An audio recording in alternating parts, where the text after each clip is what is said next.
Hi, Mona. Hi, Jen. How are you? I'm well. How are you? Good. Happy Sunday. Yeah. Happy Sunday. You been having a good weekend? Yeah. Good. Me too. Yeah. I actually finished my work like by Friday. That's great. So you have time to enjoy yourself this weekend, right? The weekend, which was really nice. Yeah. I always joke like I thought that running my own business would mean I could like make my own hours and work when I want to, but really it just means I work all the time. Like, it never turns off. Yeah. Yeah, because you're on all levels now. And there's always like something else to do. Like there's always something more in the queue. So I Yeah. could literally just work forever. But I try and set myself up so I can really like shut it down for at least 24 hours. I always try to at least give myself Sunday. But if I can Good get for you. on Sunday, whoa. Hi, Annie. Hey Mona. Hello Jen. So listen, ladies, I don't want to, be like disclosing people's personal information or anything like that. But Jeanette, who's in our group, unfortunately, her brother passed away Oh no. probably about a week and a half ago, 10 days or so ago. Yeah. So I know she hasn't been attending yoga classes because she's literally been in charge of arranging the things. So I don't know if she's going to join us today, but we're just like sending lots of love to Jeanette. Yeah. Bless her heart. She just reached out to me and she's like, I'm gonna miss yoga. I'm sorry. I'm like, girlfriend, you will be here when you're ready. No worries. Yeah. So just Mhm. a lot of love. And my mom is on her way to Austin right now. She's driving to Austin at the moment. So I don't know if she's going to try and hop on while she's in the car or not. But I'm hoping that here in just a minute, we'll have Teresa and Zach hop on with us. And it'll be great to be able to welcome Zach to the call. I haven't gotten a lot of communication from him since he started, so hopefully things are going good with him, and it'd be great to get to introduce him officially to everyone. Yeah. How are you doing, Annie? You've been having a good weekend? Yeah, definitely. How about you guys? Yeah, it's been really relaxing and fun. Mhm. My boyfriend lives in an art warehouse. Oh, neat. It's like really perfect for him, actually. But it's like a small collective of maybe 5 people that live over there, and it's this huge giant warehouse, and my boyfriend lives in like a camper trailer in the back. And I went over there last night. We were doing an online performance. Uh-huh.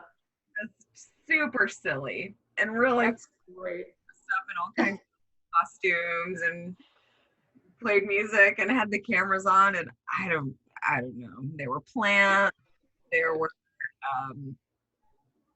hats and masks. I don't know. It was really silly, but it was That really sounds like a lot of fun. fun to just be playful and silly with my friends, and just have a nice, relaxing day today.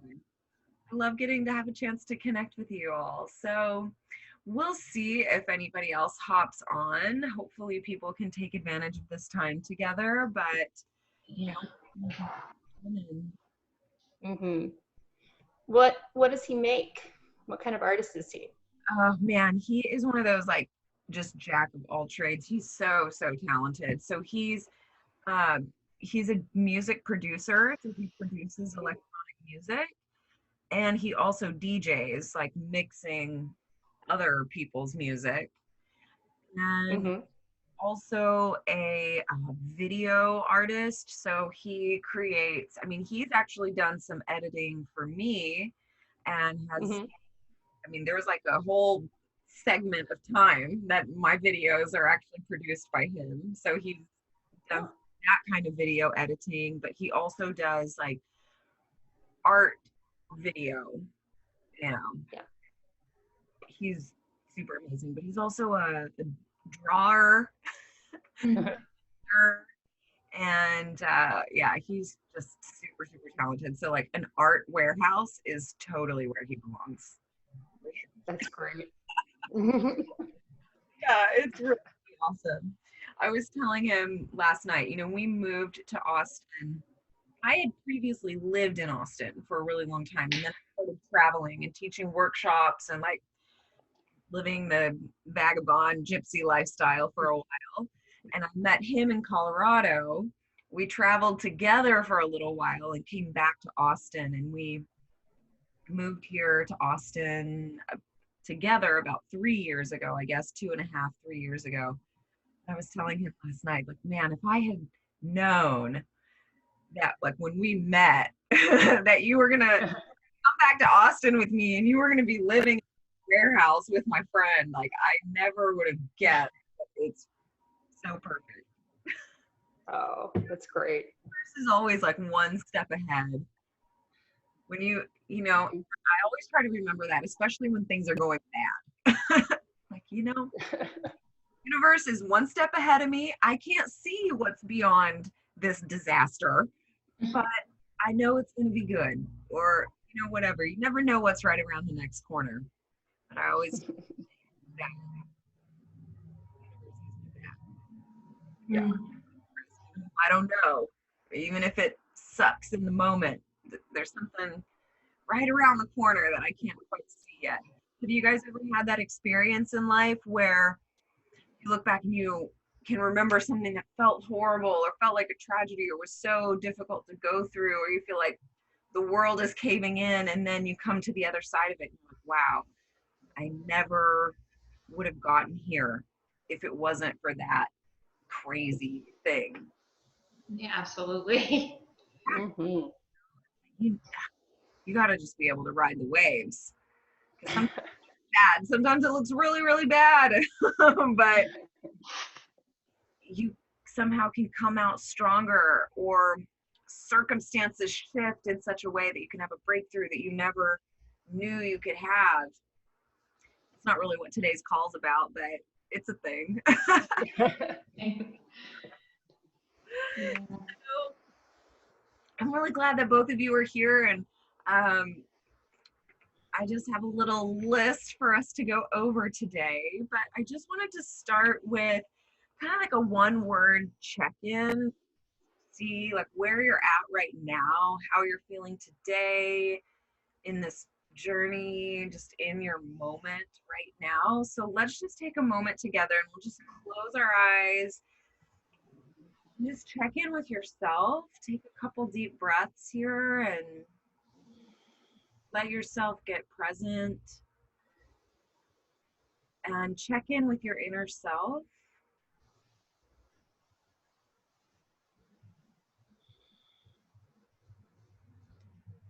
And just find like one or two words that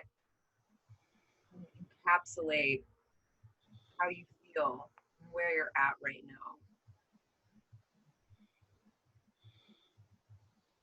Just feel into that space.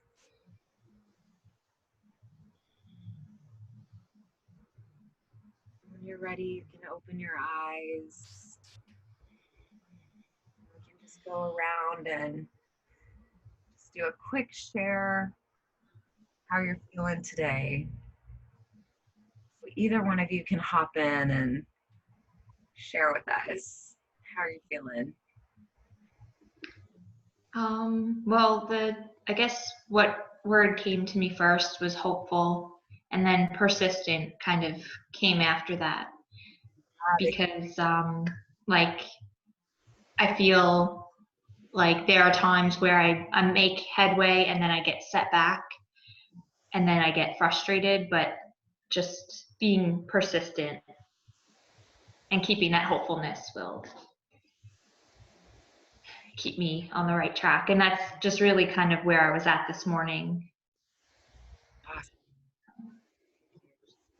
Hi, Teresa. Welcome. So great to see you in the sun. Yeah, I'm at my parents' house. Yay, welcome. So we're just doing a quick little check-in, just kind of checking in how you're feeling, how you're doing in this moment today, anything you want to share. So, Annie and I can take a moment to share, and you can just kind of have that quick moment to check in with yourself and, just kind of tune in and see how you're feeling. What are you doing today, Annie? Where are you at in this moment? Yeah, I feel really light, I just did the solar plexus video again from this week. It's great. Got some Arizona sunshine coming in. Little flighty this morning. Tensions all over the place, but that's not atypical. So that's kind of me this morning. I'm feeling really like fresh.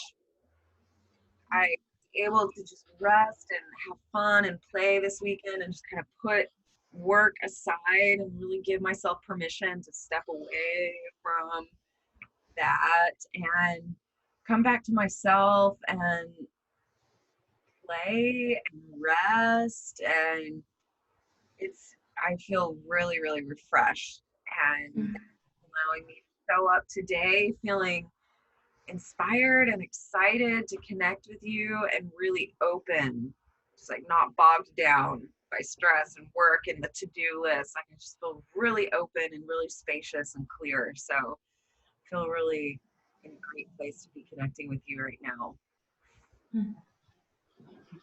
are you feeling, Teresa? I'm doing okay. Pretty energized. Um, like she was saying, a little like flighty at times. But for the most part, I'm also like centered and kind of, I guess, focused on certain things. Not on everything though. I'm glad you can make I have my up and down times where I'm kind of like focused or not focused, but yeah, for the most part, it's been pretty good. Um, been doing a little bit of something every single day, some yoga, and I'm seeing achievements from that, so that makes me feel better. I've been in a pretty good spot mentally. great. uh, so yeah. I just noticed that we're all like feeling the kind of like warm pink and red and purple. I see that. Yes, awesome. All right, ladies. Well, thank you for your check-in. So I wanted to start out by just acknowledging you for making it to this point.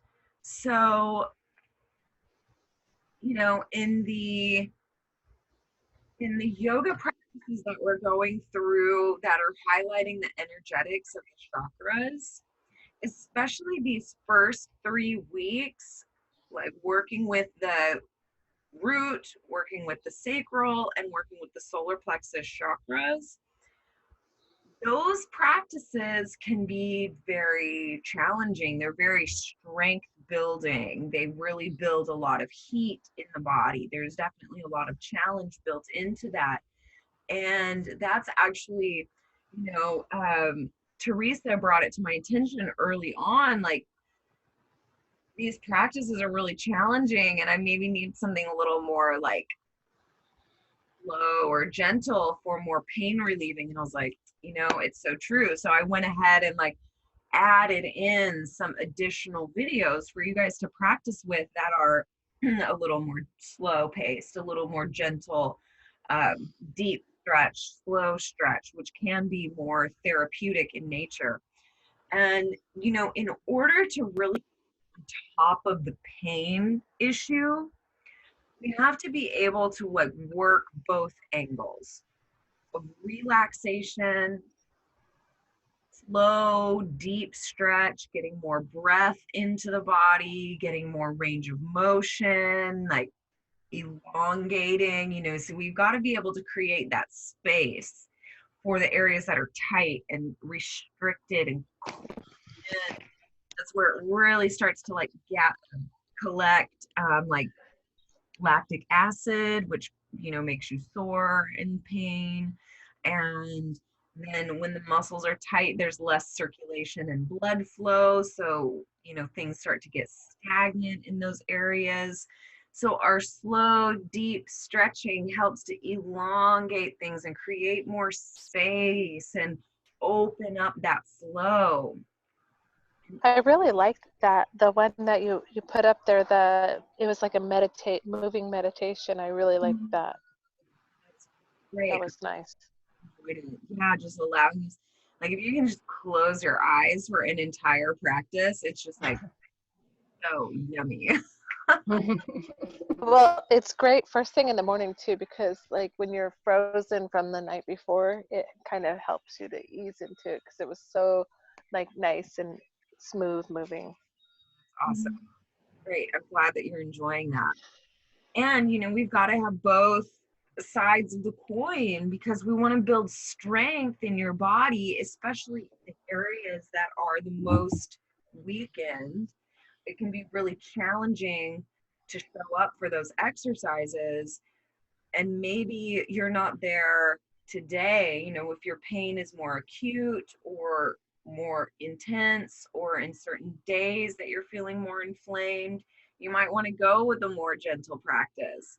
But as you are feeling stronger and as you are feeling more open, getting into those strength building practices are really, really key for building that strength and that support that's going to help you in the long run, right? So when it comes to like long-term relief of your pain, we have to build some new posturing patterns. We have to build some strength and stamina in parts of our body that aren't used to moving in that way or not used to supporting us in that way. And it can definitely be challenging. And so, you know, it's important that we show up for ourselves with compassion and grace. You know, like, hey, if today's not the day for that solar plexus practice, you know, maybe we need to get into a little moving meditation and being able to ride that wave. And sometimes we can get a little stagnant in our slow, gentle practice. We need to show up for ourselves with a little bit more of a challenge.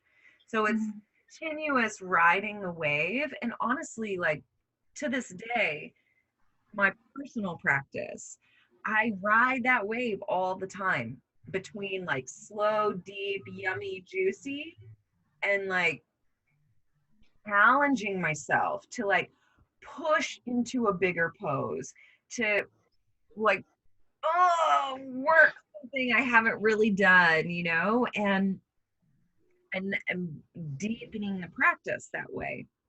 So, you know, it's always going to be that dance from now until forever. So this is just something to kind of learn to play in the gray spaces of what's needed now. How do I listen to my body now, give myself what I need now? And that's something that you can develop your skill in, because that applies beyond just your yoga practice. What's needed now? How do I take care of myself now? How do I show up for myself now? How do I know when it's time to take it easy and relax and nurture myself? And how do I know when it's time to like push myself and accelerate forward to go after something that I want?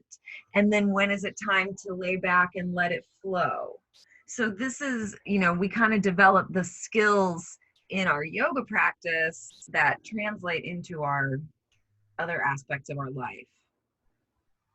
So, Yeah, it is like a good training for the brain yeah, in like a controlled way, you know, a safe space, and then you can apply that to other areas.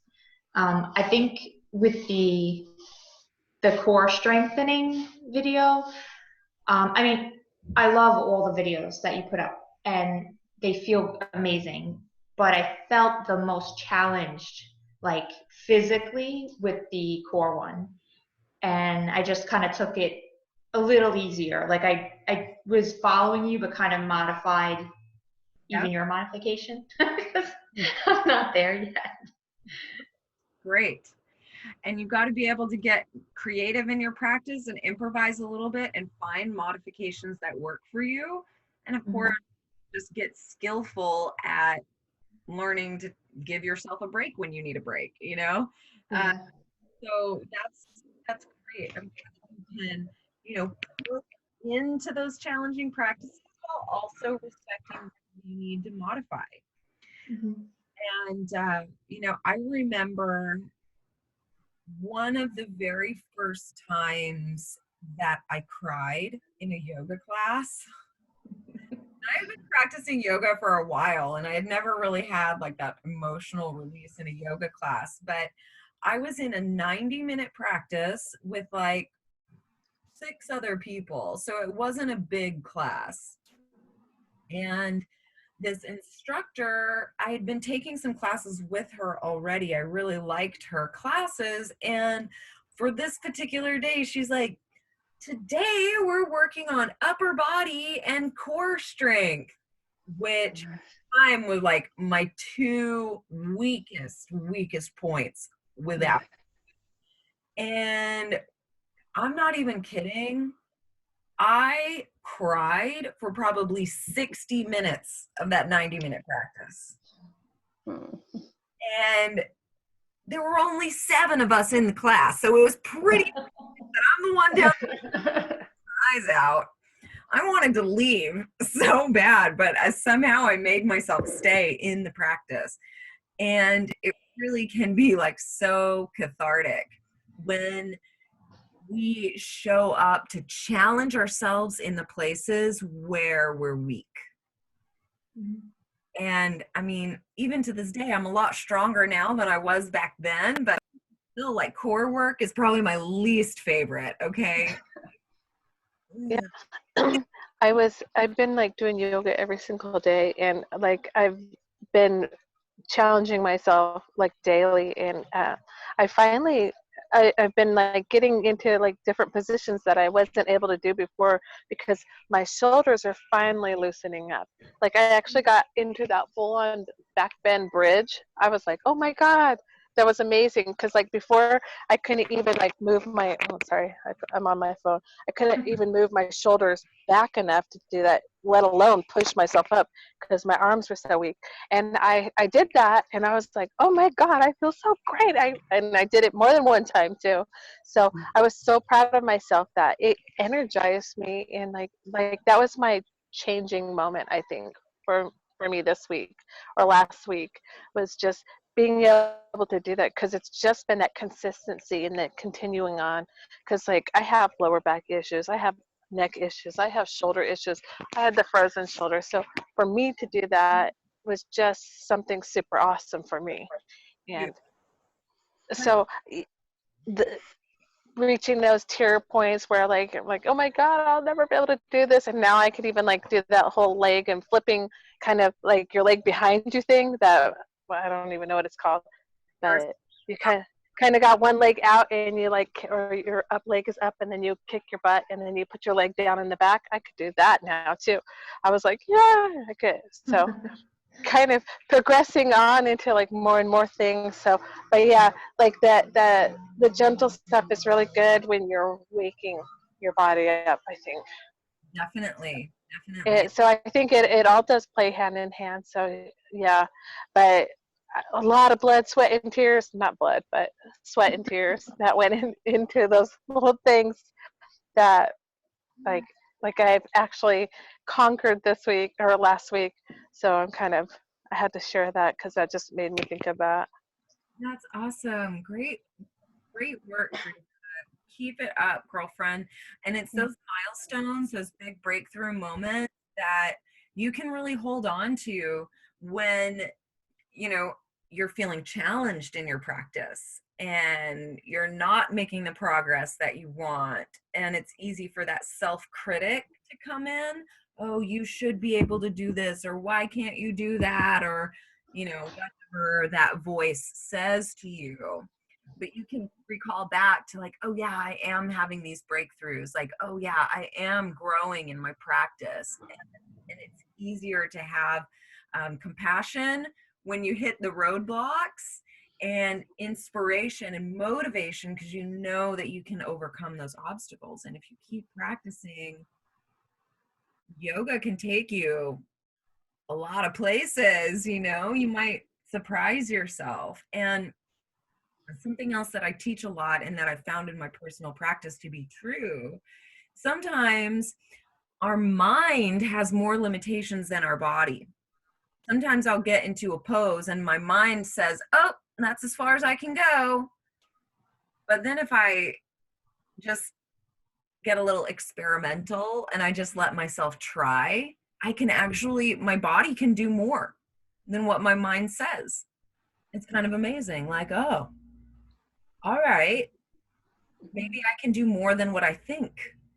And that's an interesting little like gem to take with you into your big life. The little nuggets that you learn on your mat, like, wow, sometimes my mind tells me I can't do something that actually I can do. Where else does that happen in your world?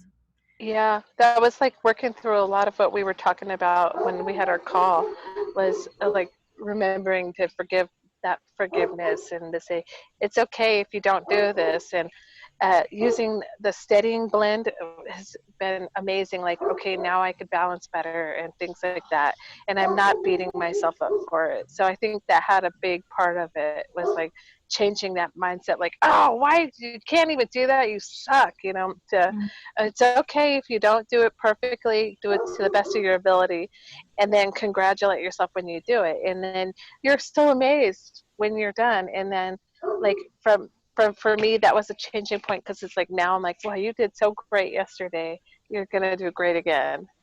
It So doesn't I think feel good. changing that, flicking that switch in your brain to like kind of change back to like more positive thinking and less of that berating that I tend to do to myself. Yeah, the negative self-talk sometimes is like, Hmm. it's amazing. Amazing is the wrong word, but it's just like how mean and Yeah. unfair you could be to yourself, you know? And when you change that and start talking positively and loving, Sorry. you know, it's okay. Yeah. Well, I really appreciate both of you kind of highlighting that, because leading into this coming week, our module is all about self-care. And of course, like, you know, the whole pain-free revolution is about self-care. It's about taking care of yourself in body, mind, and spirit. But this coming week, as you dive into phase 4, it's really, really like focused. We're really talking about that self-love and that relationship that you have with yourself. And for me, in my life, in my personal journey of healing, my biggest hurdle, my biggest breakthrough has been about learning to love myself. And it's huge, because it does not matter one tiny little bit how much other people tell you that you're smart or you're pretty or you're talented or you're this or you're that. No matter how much everyone in the world loves and adores you, if you are not able to receive that love from yourself, it's like falling on deaf ears when it comes from someone else. You know, you've heard Definitely. you've heard it said a million times, I'm sure, you can only love other people as much as you love yourself. I disagree, because I have experienced times in my life that I have felt deep love. I give so much love to so many people. Like, I'm just like, maybe you guys have felt that. We're all women, you know, we're like give of ourselves and give and give and give and give and give and give and give and put our own personal needs aside, put our own personal like wants, needs, and desires like on the back burner, because we want to give and give and give to the people in life that we love. That we're actually neglecting ourselves because we're loving other people so much. Does that resonate as true? Mm-hmm. But that what happens there is that we're not loving ourselves, and we're not letting love in. And what I found to be true for me, and what I think is like a truth that no one is really talking about, what they're trying to say, you can't love other people until you love yourself. What's true in that is that you can only receive as much love from other people as you're willing to give to yourself. I think that's true, because you could love everyone and not love yourself, but you can't receive love without self-love. Totally. And so, you know, I had an aha moment. I had a real awakening on a retreat in Thailand. I was like fortunate to be in a pristine and beautiful place, really remote, just in the jungle. Like, wow. more birds than humans. It was amazing. And I had an aha. I had a breakthrough. I had a moment where I realized suddenly my internal conversations, my self-talk was brutal. The things that I was saying to myself, the way that I would talk to myself, I would never treat another person that way, especially not someone that I care about. And it was like a breaking point where I suddenly felt so guilty for how I had been treating myself. And I could just see my inner child like, poor baby Jen. She's been living in here with all of this hatred. And she never did anything wrong. What did baby Jen do to deserve to be treated this way? And, you know, it was like, it was a wonderful breakthrough to realize, like, oh my God, I've been treating myself so bad this whole time. And it was also really heartbreaking to go like, wow, I can't believe that this is the relationship that I've been having with my own self. Whoa. And it was like in that moment, I had some work to do to turn things around. Because, you know, our thought patterns are just that. They become patterns and they become habitual ways of thinking.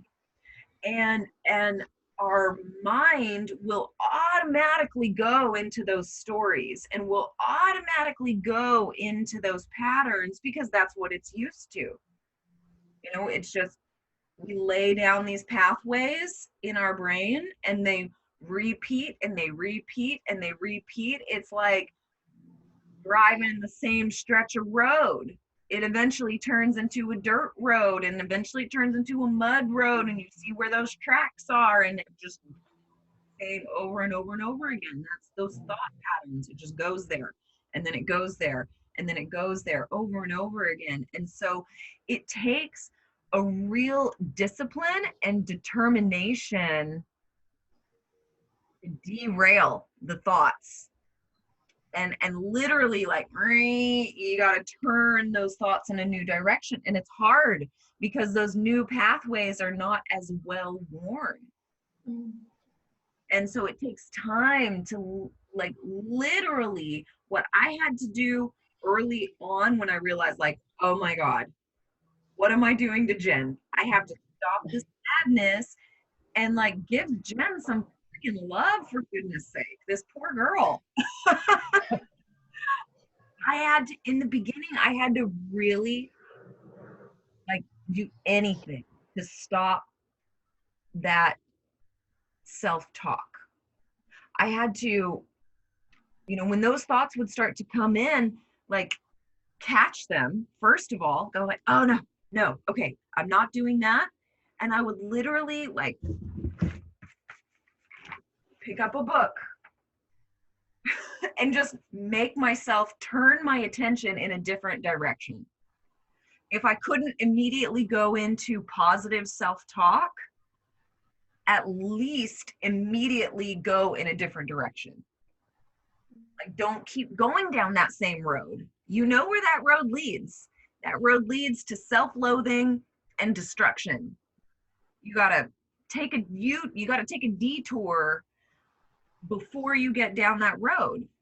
And, you know, it's great if you can detour into self-acceptance, into compassion, into congratulating yourself just for trying. But if you're not able to get quite there immediately, at least turn your attention in a new direction. Don't let yourself keep going down that negative self-talk road. I just spent the last, say, like, 4 days helping out a good friend of mine who was in a deep anxiety attack. And her anxiety attack, 100% started in her mind. Now, she started having physical symptoms, shortness of breath, trembling, nausea. So she's having real physical symptoms that spiraled her even more, thinking something's wrong with me. But the trigger, the cause started in the mind, because she went down those negative pathways too many times, and it took her deeper and deeper and deeper into the woods until she was in complete darkness. And like literally myself and a couple of friends have had to nurse her back into the light and come back to that self-talk. Come back to what are the thoughts that you're thinking? Where are you allowing yourself to go in your mind? And if you watched the Heal documentary, if you've been reading Biology of Belief, it's very, very clear that our mindset and the thoughts we think create our reality, not just like manifesting your dreams, but literally create our physical body. It's very, very important. And I think also, like, when your thoughts, the negative thoughts tend to root faster than those manifestations of your destiny. So I think that's something to point out, is because when you think, oh my God, you're not good enough. Yeah, you're not good enough. And that happens really fast. Whereas like, oh, I'm going to be successful and wealthy and blah, blah, blah. That takes a little longer. So. Yeah, definitely.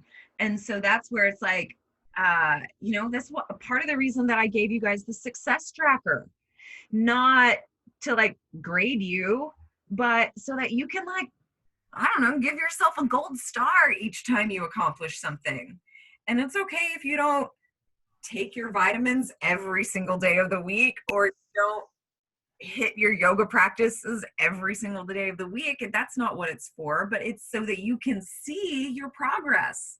You're like, wow, I am doing really good. Look, I practiced 4 times this week. This is awesome.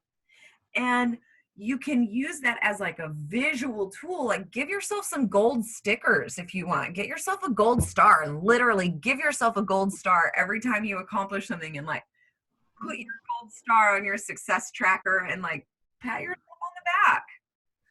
You can really acknowledge yourself and find ways to congratulate yourself in the small things. Because you might not jump a huge hurdle every day, but the fact that you showed up is huge. How easy is it to not do anything? How easy is it to just not? It's too easy. Too easy. Just showing up, you guys, just showing up to do a yoga class is huge. Showing up for yourself to do this program is like epic. You need a huge investment in yourself and a commitment to your well-being. Like, I'm going to show up for a journey. I'm going to take myself on a process of healing. This is already huge. So you already get like a giant gold star on the front of your success tracker just because you're doing this. And so I really, really commend each one of you for showing up, and you're already on that self-love journey.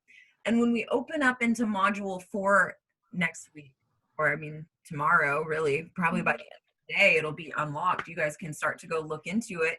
So when we really dive into this work of self-care and self-talk and self-love, this is really the heart of the Pain-Free Revolution. This is the heart of the program. And it's the heart chakra energy. So we're really coming into this place of personal empowerment as we move into the coming week. And so I really, really encourage each one of you to take some extra special time this coming week, like spend extra time writing in your journal, or take yourself on a walk, or give yourself a pedicure, give yourself a facial, or do some extra self-care this coming week. And even the little things that you do every day can be self-love and self-care when you put your intention into it. So last year, I gave myself a 21-day self-love challenge where I had to write down every day something that I love about myself and one action that I did that day to show myself that I love myself. And I did that for 21 days. And one of the things that I started to do was when I brush my hair, I would say, I love my hair. I love how strong and long my hair is. I love how beautiful my hair is and how healthy it is. And so I'm brushing my hair, telling my hair how beautiful it is and how much I love it. And it's getting longer, it's getting healthier. And you know what I noticed? People started complimenting how good my hair looked. Even people that I see all the time that are like, I see them every day or quite frequently. Wow, your hair is looking so healthy. It's looking so long. Your hair looks great. I'm like, thank you. This is kind of interesting. I love that idea, that 21 days writing something. I think I'm going to attempt that. Yeah, definitely. Please share in our Facebook group, like any of your self-love activities or like things that you love about yourself. And we can put that out. I'll put that as a challenge in the group. So even folks who aren't on the call today can still engage in that challenge. We can give it a try. Something that you love about yourself and one action that you took during the day to show yourself love. And it could be anything. Like today I gave myself a sugar scrub. Today I cooked myself my favorite meal. Today I flossed my teeth. I don't know. I mean, it could literally be anything. I shaved my legs. Maybe that's something mundane that you do all the time, but when you do it with love and you do it with appreciation, wow, I love my legs. I love my skin. I love taking care of myself. And you get out of that bath and you smooth oil or lotion on your smooth legs and it feels like so good. You can appreciate and enjoy how good it feels to take care of yourself. And you do that all the time. You brush your teeth every day. You can brush your teeth with love. Man, I love my shiny teeth. I love my healthy mouth. And it's like, it's just that intention. It's just that mindset is the only thing that's different. You brush your teeth every day. You wash your face every day. You brush your hair. But you do it just like, because that's what you do, right? Like, because it's just hygienic. But try this week when you do even the most mundane things, go and wash your hands. Wash your hands with love. Appreciate your hands and how much they do for you. You don't even think about what your hands are doing, but they're making everything happen. Picking up your phone, typing the thingies, it's writing down your grocery list. Your hands are doing everything. Like, what are these things? They're amazing. I love my hands. You can really, really fall in love with yourself every day. And then everything changes when you're operating from that mindset of loving yourself. The food you eat becomes not about, oh, I can't have this, I can only have that. It becomes, I'm choosing things that make my body healthy because I love my healthy, strong body. Doing my yoga practice becomes about celebrating my body, honoring my body, not trying to like force my body to do something. And if I don't do it, then I'm mad. No, like I'm stretching because I love my body. I'm breathing because it feels amazing. It becomes a celebration of life, and it becomes a celebration of yourself. And it's just a completely different experience. That was later in our agenda for the call today, but it just segued right in there. And I wanted to really have some time to really inspire you this week and like forever for your life. Like, I hope that this week is a turning point for you in your life, and that after spending time really working on self-care this week, that your mindset shifts in a long-term way. Like, my hope for this program, my hope for you in this coming week, that you have that aha moment in here.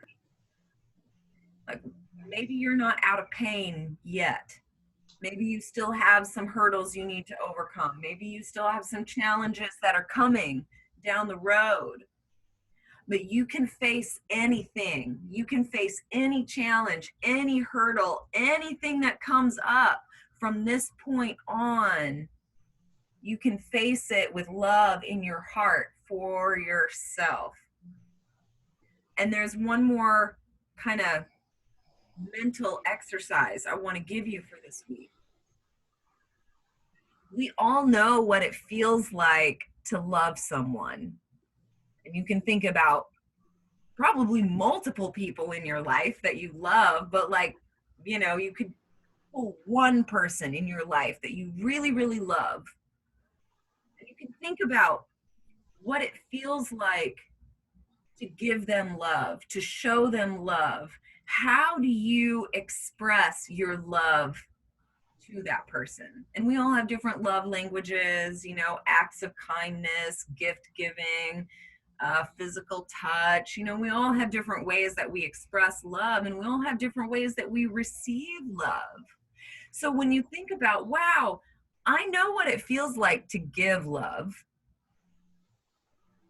that one's pretty easy.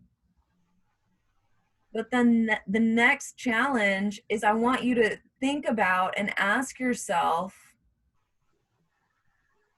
how do I know when I'm loved? And I want you to think about one or two people in your life that you know really love you. A friend, a sibling, a spouse, whoever. There's somebody in your life that has shown up for you, that loves you regardless of whether you're having a bad day. There's somebody that loves you. And I want you to think about how it feels to receive love from that person. And then we got to put the two together. You know how it feels to give love. There's at least one person that you know loves you, so you know how to receive love. So we've got to close the circuit and learn how to give the love and receive the love to ourselves, from ourselves. So that's a little exercise for you this week. Because giving love is easy, because we all want to move out. We all want to move outward and give and shine and radiate. But when it comes to receiving, we have gates and we have walls and barriers and limitations that are like, nope, not going to let you in. You might hurt me. because I'm not really loving myself. If I'm really loving myself, you can't really hurt me that much. I mean, yeah, you can, but I'm going to love myself through that. So I want you to practice that feeling of receiving love from yourself. And you might need to spend some time in your journal and write down nice things about yourself that you love. And you might have to face that beast that talks bad about you. They're like, you shut up.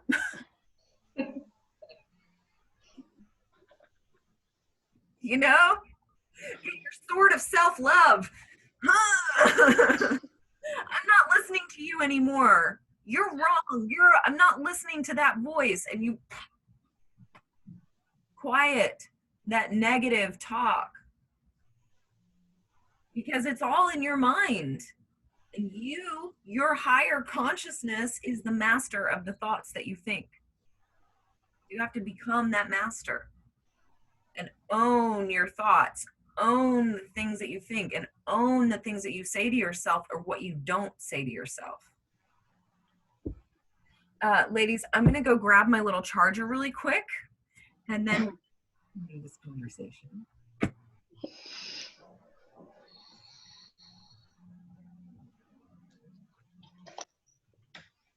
I'm gonna grab a cup of tea, actually, with that. Be right back.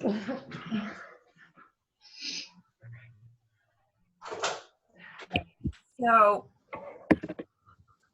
I could go on and on about self-love and the journey to loving yourself like forever. I mean, this is, I feel like this is the crux of everything that I teach, is like ultimately trying to help people come back to loving themselves, because we don't ever get taught that.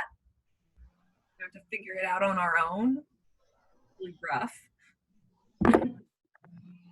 But I do want to cover a couple of other things in our chat, or in our conversation today. In particular, I'm curious, were you guys able to keep up a little bit or all with your meal tracker this week? How did that go? No. No. Listen, the meal tracker, again, it's like the success tracker. It's not there to like shame yourself or make yourself feel bad for when or what you're eating at all. I So didn't find a meal tracker. it should be a success tracker. So in Oh, okay, yeah. Because I track my meals on other things. So like, I have been doing that because I eat mostly like raw, fresh vegetables all the time anyway. So for you, my diet isn't so bad. Every once in a while I crave those like Oreos, but Oreos are vegan. and it's only fattening if you eat them at night, right? With a salad, it's neutralized. There you go.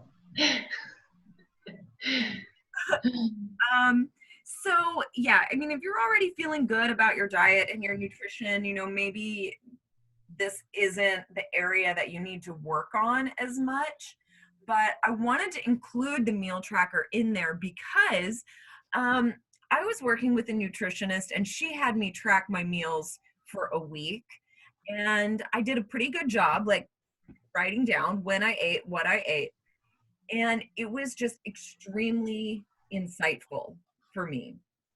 And I learned a lot about, you know, like what my patterns are. And so it's just there for you as a tool.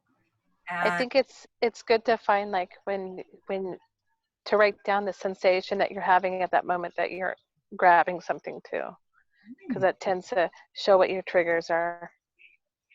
great. That's a good tip.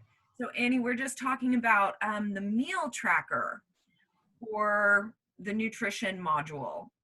So did you work with your meal tracker at all? I did, yeah. How did it go? What did you discover? It's just so useful just to track things in itself, like the process of writing it down is so useful because it makes you so much more aware. It gives you kind of a pause before you make a certain kind of choice, right? So I really appreciate that. I haven't always been great about being consistent with like a food tracker because I just get like tired of doing it over the years with these like GI problems. So it's really good to have the incentive to keep up with it. Yeah, so it was kind of like, like how, when you observe a phenomena, you change it, right? So just by like tracking it, it was like, I think we're going to make a different decision here. So that, Awesome. that was helpful. Good for you. Yeah. That's great. Yeah, I mean, ultimately at a baseline, the meal tracker or just meal tracking in general is informative at the very least. It's just informative. It kind of shows you what your patterns are, what types of things you tend to gravitate to, and it just gives you information about your habits that maybe you're, unconscious of. And then, at best, meal tracking can be an inspiration and an incentive to make new choices. You're like, do I want to write Oreo cookies on my meal tracker, or do I want to write fruit salad? Maybe Yeah. Oreos, but maybe Great. salad. You might as a way to make new choices. Yeah. And I really think even if you haven't, even though we're moving into a new phase, we're moving into phase 4, dealing with self-love and self-care. That meal tracker is there for you, and you could pick up the challenge this week to just kind of jot some things down, notice when you eat and what you eat, and just the patterns. Yeah. No, it's Time do you usually start eating in the day? What time do you stop eating in the day? Do you have big long breaks where you don't eat, or do you eat little things throughout the day? It's just great. It's just very informative. It's just a tool to learn about your own self, not to judge yourself, not to criticize or shame yourself for anything. It's just informative. So I do encourage you to pick it up and try working with your meal tracker. And I also wanted to give you guys like my number one tip when it comes to modifying your diet is to think about what you're adding in to your diet more than focusing on what you're taking away. right. So a lot of meal plans and diets and fad diets, and a lot of them, are very focused on the restrictive. Don't eat this, don't eat this, don't eat this, don't eat this, don't eat this, and then do eat this list. And sometimes, especially if you're having acute health issues, if you're dealing with gut issues, if you're dealing with, obviously there are some times when you need to be very, very specific about what you're eating and when. But in general, when you're healthy, you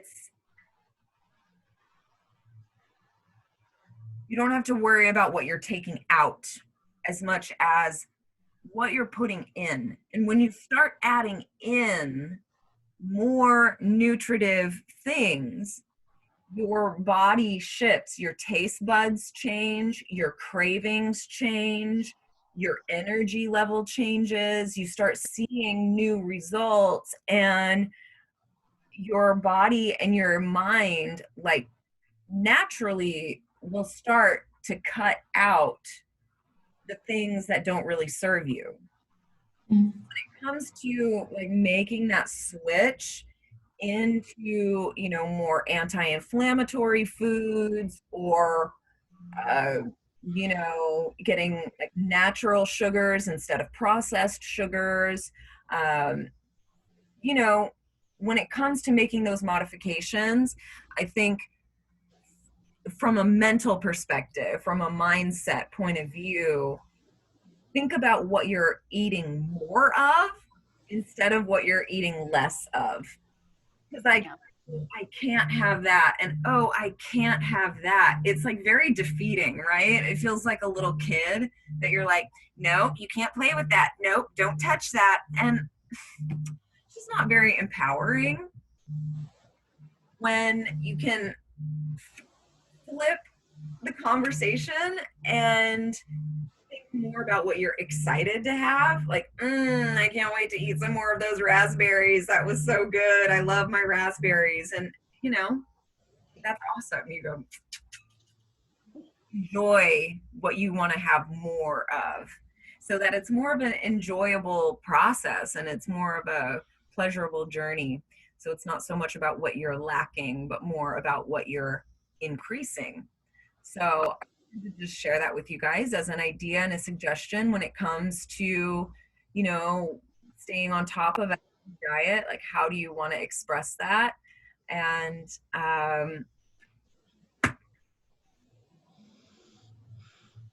yeah, that's great. I was just checking to see, did I have any other notes on that? Anything else I would say about that?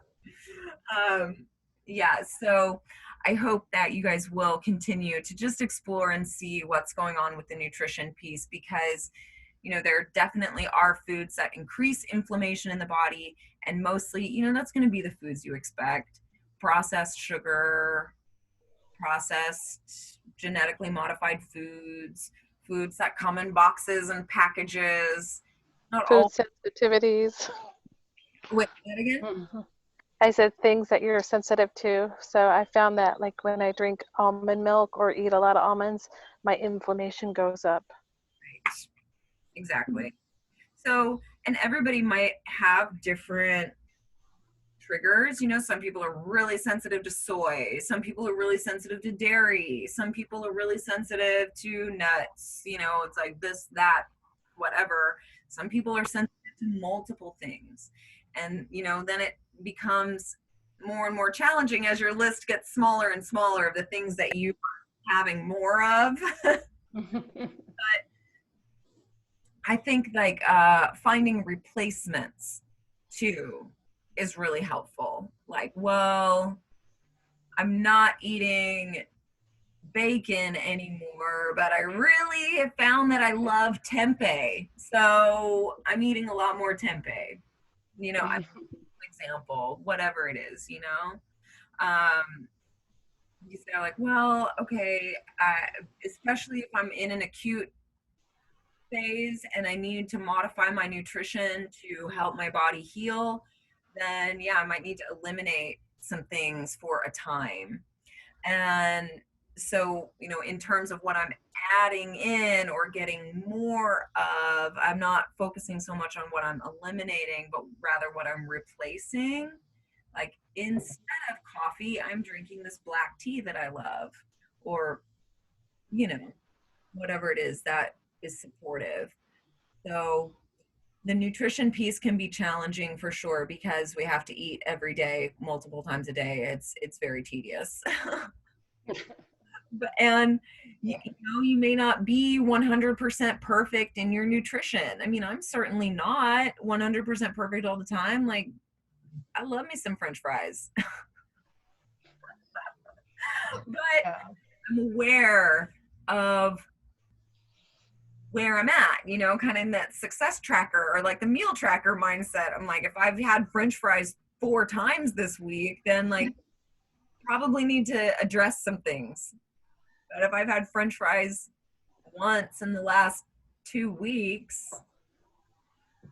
you know, yeah, French fries are going to increase inflammation, but I'll take some Digestion, I'll take my supplements, like I'll probably be okay. So I wanted to just give you all a chance to just ask any questions or share if there's any challenges that you're facing, anything that's coming up for you that is resistance, or any challenges or frustrations or any obstacles that you're overcoming. I wanted to give each of you some time today to share and get some words of inspiration to help you overcome any challenges that are coming up. So I'll open up the floor. Whoever wants to just jump in, feel free to share, and know that this is a safe space. This is a container for just us.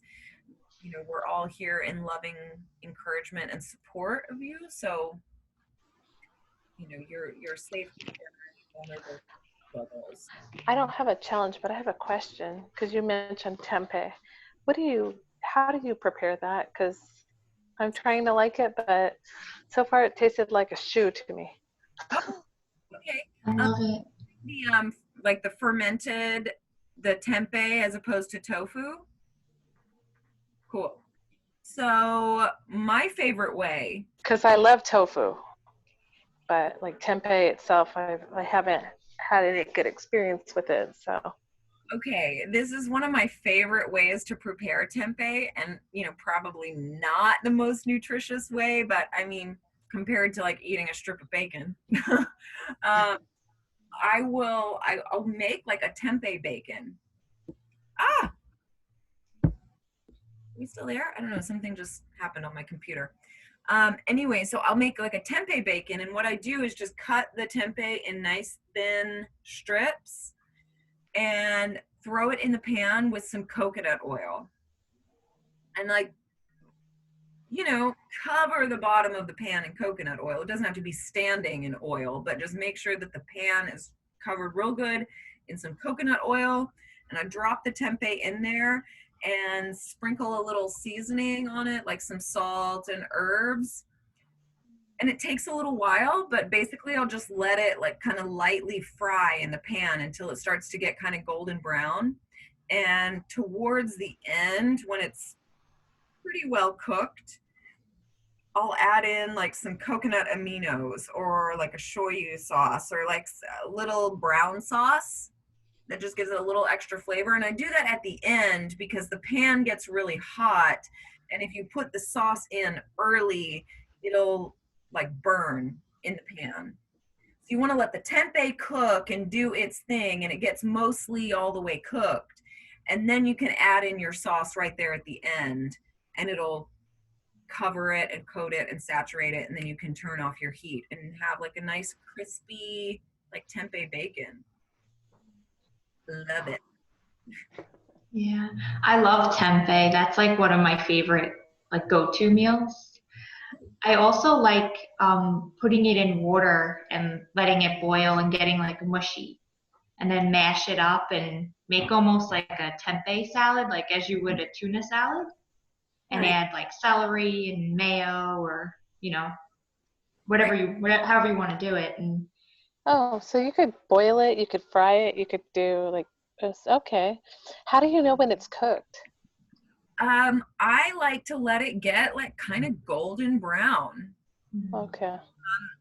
when I'm cooking it in a pan like that. If you're boiling it, obviously it's not going to get golden brown. It's probably going to get a little more light and white. And yeah, yep, yeah. if you're frying it in the pan or like sauteing, I wait until it starts to take on like a nice golden brown, kind of crispy hue. And if I'm Okay. tempeh with other veggies, I'll do the tempeh first and let the tempeh get like that crispy golden brown, and then add in my other veggies. It's like, you know, letting it all cook together. So just a little tempeh tips for you.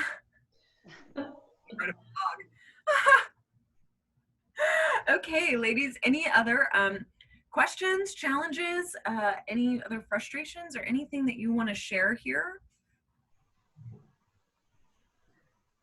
I mean, you touched on a lot today that I think was going on in my mind. You know, and not to like bring it back to a negative place, because I think in the end, what we're all doing is really positive and, you know, going to be really good for us. And, but I just think like emotionally, like not letting negative thoughts overcome what I set out to do is a challenge. But, you know, having the videos that I could go to, you know, also like just leaving my mat out. I did that last night. I didn't put it away. Just left it out. And I like went earlier than I would have. So. Great. Yeah. And that self-love is fake it till you make it. Sometimes Mhm. it really is. And I mean, I feel like, Mona, that negative self-talk, it is just such a beast. Like it can just derail you completely.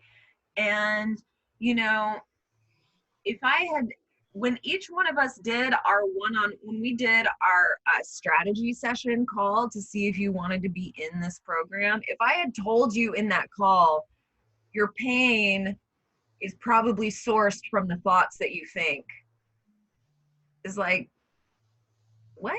Really? I mean, I don't know. But you know, it's like, okay, we've got to deal with the physical stuff. Like, let's get into physical practice. Let's move your body. Let's stretch. Let's breathe. You know, that's going to start to ease your pain. But then we can start to peel back the layers and look a little deeper at what's going on underneath the physical pain. And what's really there is emotional pain. And of course, we've all experienced traumas and hardships and difficult things in our lives that was beyond our control. But oftentimes, some of our biggest source of pain is the thoughts that we think and the beliefs that we hold about ourselves that maybe didn't even come from us. You know, when you're young, when you're a baby, your impressions about the world and your beliefs about yourself come from your parents, your church, your school, you know, we're just soaking it up. So you may have been ingrained with beliefs and thought patterns that aren't even yours. You just got trained that way. But now it's a pattern. And it's a deep groove. So it takes a lot of work and undoing to create a new pattern. And it takes consistency, it takes diligence, it takes dedication. Like catching those negative thoughts when they come in, even if it's 100 times a day, catch it, turn and look a different direction. Put sticky notes on your mirror. You're beautiful and I love you.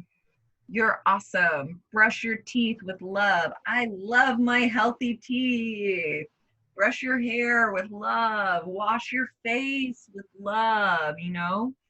It takes time to create new patterns and new habits, especially if you've been dealing with the negative stuff for years.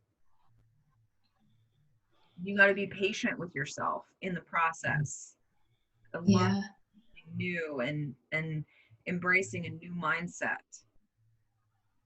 You said something in one of the classes about like taking a break if you need to, and that's like one of the ways that you could show yourself like self-care, love, and that, I mean, it's so simple, but it was like, she's right, like why, like meet yourself where you're at type of thing. Totally. Exactly. Mm-hmm. How about you, Annie? Any challenges or questions coming up for you? I want to know how many kittens you have, because these, like the yoga video, I mean, I'm assuming it's not recent, right? Because I feel like I've seen an adult version of one of those cats, and I don't know if it's the mom or the cat later. I just want to know about the cat situation. Yeah, just wait until you get into this coming video, okay? It is full on kitten party. Okay, you have to watch it just to watch the kittens, and then you can watch to do the practice. But I actually, so now I only have 2 cats. But Mhm. just over a year ago, my cat had kittens, and she had Oh. actually had 3 kittens, but the last one didn't quite make it. He came out Oh. with birds and couldn't get out in time, so we Yeah. lost the baby. But Oh. raised 2, which was enough. So it was me and 2 kittens for a little while. And in this coming week's video, you get the mom and the both babies. Oh. Now I'm super excited to get into them. Yeah. It was just too adorable. I love the little kitten like pushing at the mat, just like Yeah, during the Yeah. you know. and they're so sweet. And If you have animals, usually when you practice yoga, they're there with you. My cats join in all the time too. yeah, Mm. when I'm doing massage, like especially if I go to someone's house to give them a massage, their pet is always in the room. Or if I'm doing Thai massage on the floor, the pet will come and like lay right there. They love it. They love to be close to your people, for sure. Yeah. That's, yeah. So I gave one of the babies to a friend, and I ended up keeping the other one. So I've got stripy ones, the mama and the baby. What are their names? So the mama is named Nova, and the kitten that I kept, I named Prince. Paw Prince, like Mhm. INTS Prince. Nice. Yeah, so I have them. And then the black one, I wanted to name Onyx, but my girlfriend Ooh. named him Luna. Oh, Thought Luna was a girl. It turns out Luna was a boy. yeah. You've got some good Latin names there with Nova, Luna. I'm a Latin teacher. So, yeah. So, yeah, kitty love to keep you guys inspired for the week. Definitely. Yeah. All right, ladies. Well, do you have anything else you want to ask or go over before we wrap for the day? Okay.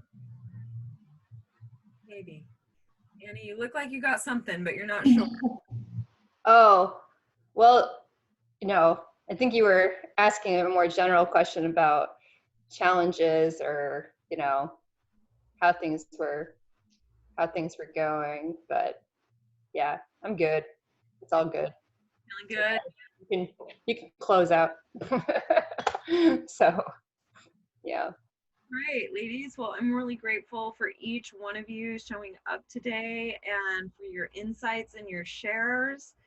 Thank you for your vulnerability and your openness and for holding this container of a safe space that we can be real and share with one another. And I hope that this coming week in the self-care module that you are able to really unlock some deeper layers of being and loving yourself. This is really, like I said, like this is the heart of healing is really like how we exist inside our own space. And that's why I gave you the Heal documentary, and that's why I gave you the Biology of Belief, because they lay a scientific foundation for the understanding of how important and how impactful our mental state is for our physical and emotional well-being. Yeah. This week, be sweet with yourself, like see the inner child in you, and play with her, give her a sweet treat, or do something that would just make you feel good for no other reason than it would just make you feel good. You can play with paints or go outside and play in the sprinkler or, and no matter how silly, no matter how childish it might seem, sometime this week, like just indulge in something that would feel good, and not something that's going to cause more inflammation in your body, and not something that's going to cause you more pain, but like something really sweet that feels indulgent and good, that honestly makes you feel amazing. So you're having a yoga class tomorrow too? Yep. Are you going to send us links to that? Yes, I will. I'll do that right after we get off this call. I'm gonna have a little lunch, and I'll be sure I send you your links for this coming week. Okay? Thank you. Awesome. Thank you. Yeah. An extra step. I thought maybe in my website I could just like have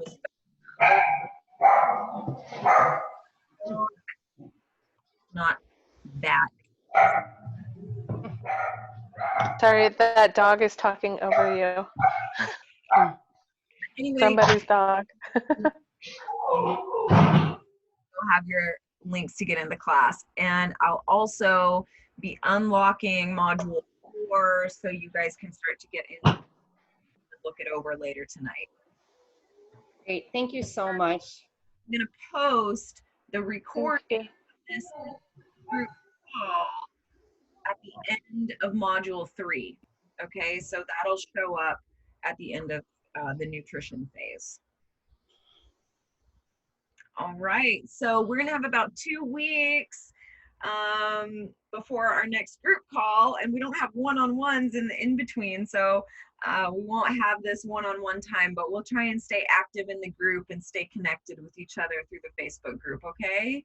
So you guys post, if you find a cool meme that's inspiring, or if you see a great video that seems relevant, or if you find any useful information that might be encouraging to other folks, please share and keep us up to date with your progress. And those 21 days of self-love challenge, thing. I'll post Yeah. even those who aren't on the call today can still get an idea of what we're getting into. Awesome. Man, I wish I could just give each one of you a hug. Let's do a retreat next year. What do you say? Oh, that would be amazing. Yeah. That would be awesome. Where Yeah. retreat destination. Ooh. Where do you want to go? Any Someplace. travel at all is appealing to me right now. Someplace with a beach. A nice warm beach. Florida. I like that. You could hold it in Gary, Indiana, and I'll be there. Okay, but like, we're talking anywhere, Annie, not just like anywhere, but like, where would you pick? Beach, mountains? Ooh. Beach? All of those sound amazing to me. Mountains are good too. Yeah, I think that would be like nice and centering and peaceful, less distraction, maybe. I don't know. Mm-hmm.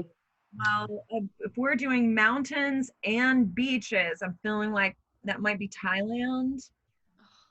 That'd be nice. Oh.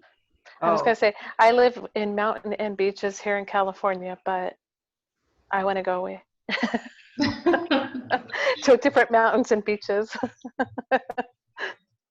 I would definitely be willing to tie that one. Yes, there you go. Definitely. It's expensive to get. Tie new things. Yeah. It's easy and delicious. So good. All right, ladies. Well, something to vision for the future. I hope you enjoy the rest of your afternoon and make your way into a great week ahead. Hopefully I'll see you in yoga tomorrow. And yeah, I hope you have a beautiful, beautiful self-loving week. You too. Thank you all. Big hug. Thank you. Bye. you guys send out some love to Jeanette, Yeah, overwhelm her, bombard her, but just want her to know that she's supported by our community here. of course. And your friend with the anxiety attacks, hope she's doing better soon. Yeah, I think she's stabilizing, and she finally came around. She was like, Jen, I need yoga. Hmm. Thank you. So thank you. We're sending out love to all of our friends that need some support. Big hugs to ourselves and everyone else. Okay, ladies, enjoy. Be extra sweet to yourself this week and let us know how you're loving yourself. Great. Thank you all. Have a good day. Bye, Annie. Bye, Teresa. Bye, Jen. Bye, Mona. Bye, Teresa. Bye, everybody.